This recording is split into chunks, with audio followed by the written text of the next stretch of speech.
सात संगत जी, प्यार से कहना धान निरंकार जी। द्वारका में, यहाँ इस रूप में, जहाँ सत्संग का आनंद पिछले कुछ घंटों से सभी ले रहे हैं और ये संदेश कि जीते जी ही जीवन की कदर अपनी हम खुद डाल लें,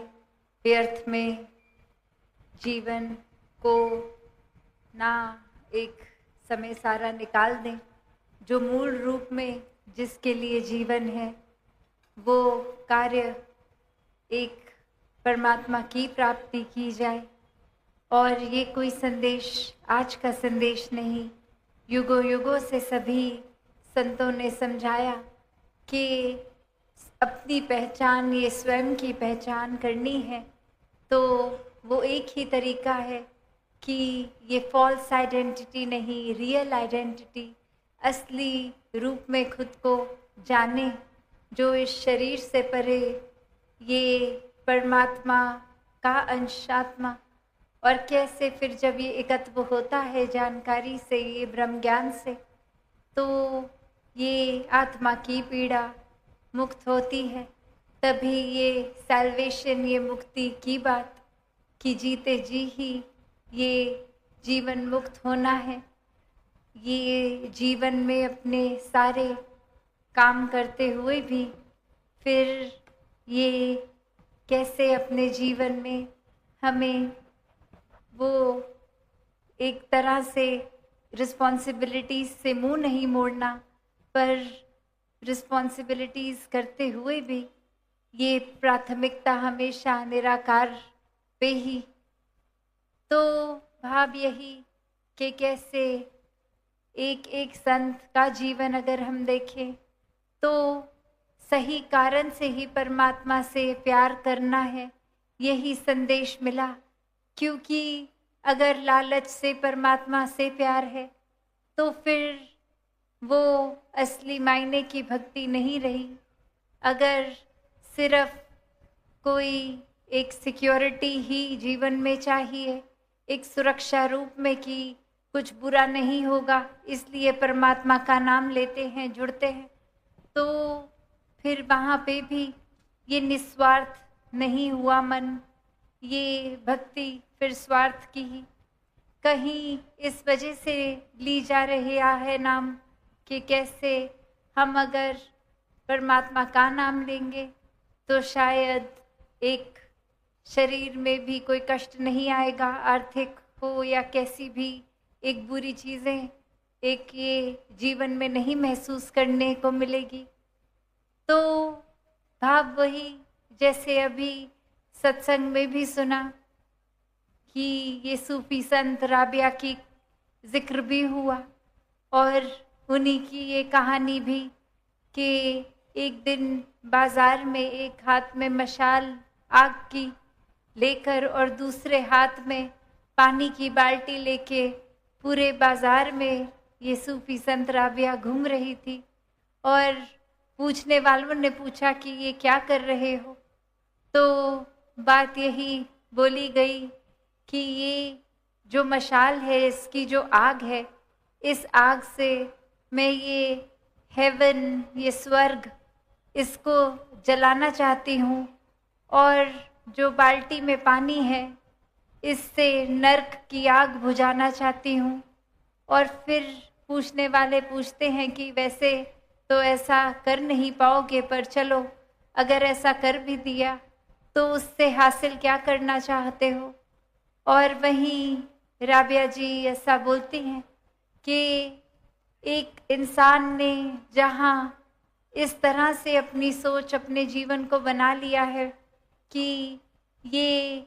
एक ईश्वर का नाम लेके स्वर्ग मिलना है और नहीं मिल अगर ईश्वर के साथ तो फिर नर्क,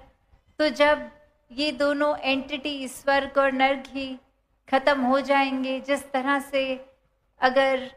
वो बात समझाते हैं कि नर्क में अगर जितनी भी आग है उसको ये पानी बुझा दे और स्वर्ग की शीतलता वो शीतल ना रहे, वहाँ पे आग लग जाए, तो फिर ना स्वर्ग बचा ना नर्क, तो अब क्या बचा। और बात यही वो संत समझाते हैं कि एक परमात्मा और परमात्मा से प्यार यही बचना है। क्योंकि अगर वाक्य ही ये प्रेमा भक्ति भरा जीवन बना रहेगा तो किसी लालच से कि अच्छी चीज़ें अगर हम कर रहे हैं तो स्वर्ग मिले, या फिर भय बुरी चीज़ों का कि स्वर्ग ना मिले, जब इन बंधनों से भी हट गए तो प्यार ही बचा, और प्यार ही सही कारण भी इस परमात्मा के प्यार में भक्ति की गई तो वाक्य ही वो ही भक्ति श्रेष्ठ रूप में एक अपने प्योर रूप में भक्ति है। तो भाव यही कि कैसे हर कोई जहाँ जीवन में भक्ति तो करना चाह रहा है, चाहते ना चाहते भी एक परमात्मा की एंटिटी का नाम जिक्र ज़बान से ले ही रहा है, पर ये सब करना तभी मुबारक ज़्यादा है जब वाक्य ही परमात्मा की पहचान भी हो, परमात्मा को अंग संग हर समय के लिए ये एहसास रूपी नज़र से देखकर, ये ब्रह्म ज्ञान की दृष्टि से देखकर हर पल में परमात्मा ही दिखेगा। और फिर परमात्मा हर किसी में जब दिख रहा है तो फिर ना किसी के प्रति कोई बुरे ख्याल, ना ऐसी सोच कि कर्म बुरा होगा, और ना ही उस रूप में और कोई एक वेस्टेड इंटरेस्ट, एक स्वार्थ के कारण कुछ हम किसी के साथ व्यवहारिक रूप करेंगे, दिखावा करेंगे, छल कपट करेंगे। तो बात वही कि कैसे एक प्रेम का नाता जब परमात्मा से हो जाएगा तो ही प्रेमा भक्ति की शुरुआत, और इसी प्रेम के रंग में ये प्यार और परमात्मा जहाँ एक ही दर्जे पे, और वहीं यही प्रेम बनकर हर एक तक प्रेम पहुँचाएंगे, और यही प्रेम जो फिर कण कण में विराजित परमात्मा, और इसी के लिए ये हर एक इंसान से फिर प्यार इस तरह होगा कि किसी की कमियों से पहले उनकी अच्छाई ही ये नज़र देखेगी, और फिर हर किसी के लिए ये मन वाकई ही परमात्मा से भी अरदास करके कि हर एक के लिए ये बेहतरी वाला जीवन हो, हर कोई अपने जीवन में परमात्मा के ही रंग में रंग कर हर कार्य को करे। फिर ये नज़र कोई भेदभाव भी नहीं देखेगी कि कोई कहाँ पैदा हुआ है, किस प्रकार की भाषा या जाति का है, क्या रंग है,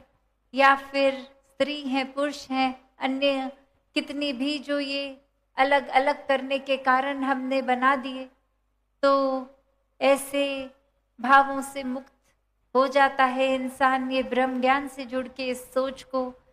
अपनाकर कि वाकई ही एक ही समान हर कोई, और अब अगर कोई ऊंचा है तो अपने कर्मों को इस जीवन में जीकर कि किस तरह सिर्फ ब्रह्म ज्ञान लेकर ही नहीं, ये कर्मों में हर पल में उतार कर जीना है। तो कैसे फिर अपने जीवन को वाकई ही वरदायनीय जीवन बनाना है, वरदान के रूप में बनकर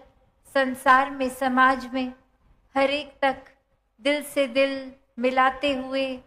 चलना है। दिलों तक ये नफरत नहीं, ये प्यार के पुल बनाने हैं। तो भाव यही कि हर कोई अपने जीवन में जहाँ एक अगर प्यार को अपनाता है तो फिर वो शुरुआत, वो स्टार्टिंग पॉइंट ही परमात्मा है,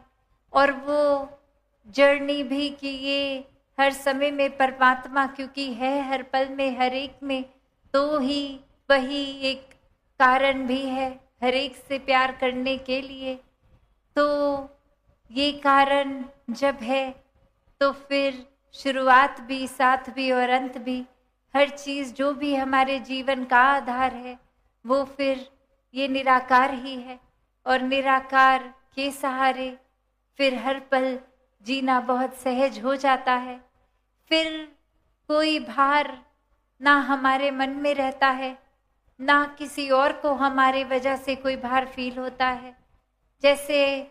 एक वो भी उदाहरण कि अक्सर हम अगर देखते हैं कि कोई बैल और उसके सींग होते हैं, तो वो उस सींग पे अगर कोई मक्खी आके बैठ भी जाती है और उड़ भी जाती है, उस बैल को ना उस मक्खी के आने पे अपने सींग पे कोई भार महसूस होगा उस मक्खी का, ना उसके उड़ जाने पे उसकी कमी। तो बात यही कि अक्सर फिर बेशक वो मक्खी तो वहम भुलेखे में रह सकती है कि देखो मैं आई और उसके ऊपर अपने पूरे शरीर का मैंने वज़न डाल दिया, उसके सींग तो कितने दुख रहे होंगे, और जब मैं चली गई होंगी उसको कितना आराम मिला होगा कि वो अब वज़न नहीं है। पर यहाँ ये सहज में ही बैल, उसको तो ना उसके आने का कोई फर्क पड़ा ना जाने का। तो भाव यही जीवन में हम भी कभी कभी वो बैल रूप का ही एक तरह से अगर जीते जाएंगे तो बहुत ही वो सहज जीवन बनता जाएगा, जहाँ इस परमात्मा के ही प्यार में चल भी रहे हैं, कार्य भी कर रहे हैं, जिम्मेवारियां भी निभा रहे हैं, प्यार हर एक से होकर बनकर बांट भी रहे हैं। और फिर परिस्थितियां कैसी भी आ रही हो जा रही हो, ये एक दूर से ही या फिर ये आकर जाने वाली बात की ये फर्क उस तरह मन पे नहीं, ना एक मन गम में डूब रहा है ना उचित खुशी का एहसास। ये बस प्रभु के रंग में कि जो परमात्मा कर रहा है वही हमारे लिए उचित है। तो वहीं अगर कभी कभी मन हमारा ये उस मक्खी की समान भी सोच ले रहा है कि देखो हमारी वजह से किसी को आराम मिल रहा है या किसी को बेचैनी मिल रही है,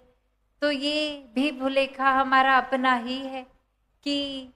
जो तो वाकई ही परमात्मा में मगन है उनको तो कोई फर्क नहीं है। और अगर ये कोई काम हम कर रहे हैं तो अगर उसमें भी दो हिस्से की अगर हमें लगता है अच्छा काम हमने किया,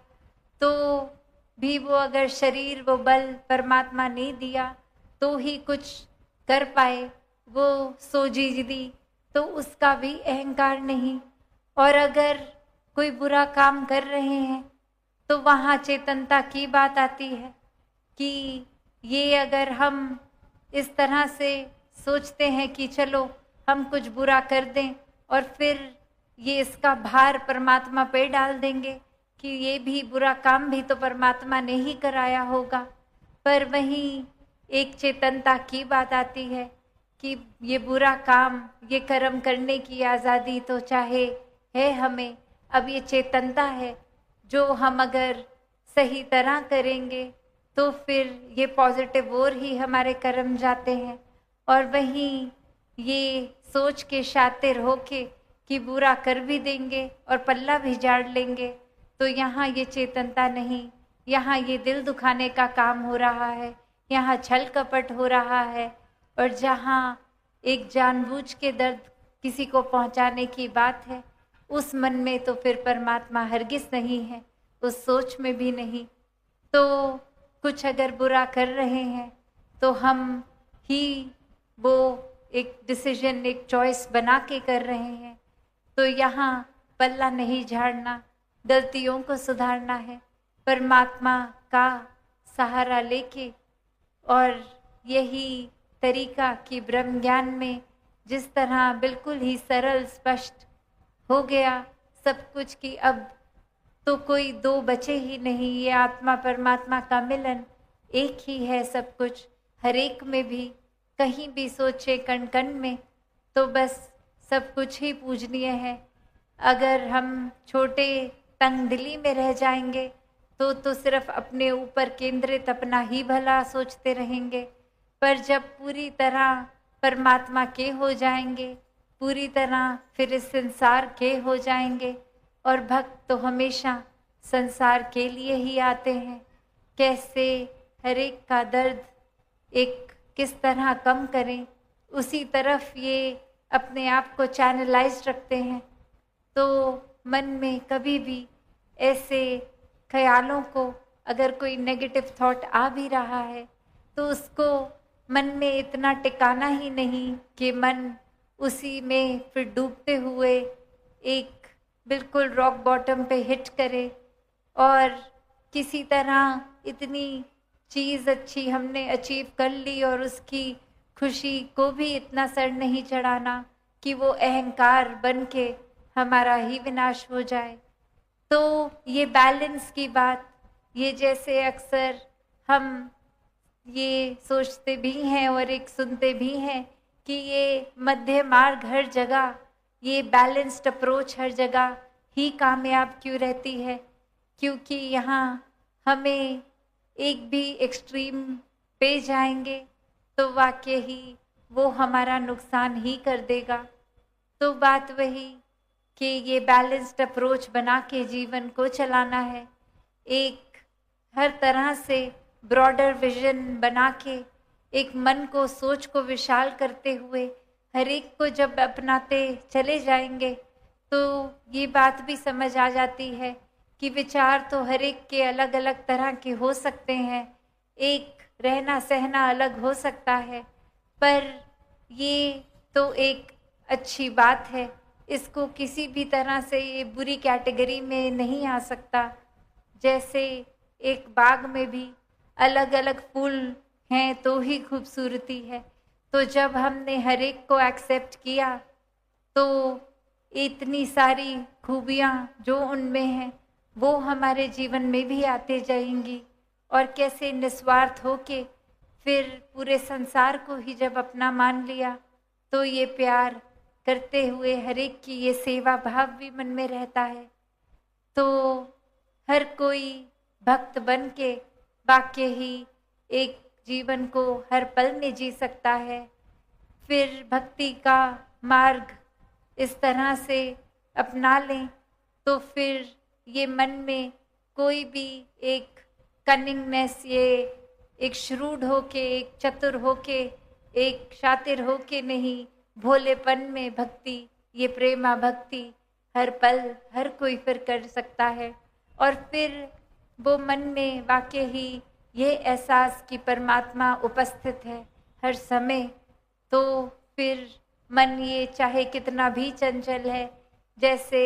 एक घोड़ा अपने आप में तो कहीं भी भाग ले, पर अगर लगाम है तो दिशा मिलती है। तो उसी प्रकार जब ये परमात्मा है, ये मन को पता है, एहसास में है,